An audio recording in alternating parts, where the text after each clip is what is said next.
Okay, here's a humidifier install I've just completed. An Aprilaire 500 on a man furnace. I did not install this furnace. I've serviced it, but I did not install it. So anything you see on it, it is not the humidifier. Don't blame me for it. So humidistat in there. Installed a T with an actual valve in. No saddle taps, those leak too much. And if you can hear it, it's running right now.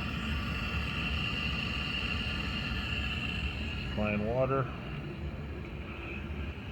Ran it down into PVC, right in the top of the trap there. So it's filling in water and dumping down. And like I said, I don't know why they have a trap there, but they do.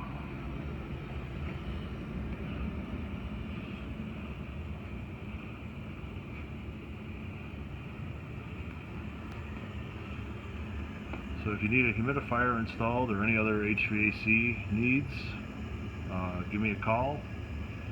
RJ Dipple Homework, 716-535-0203. Thanks.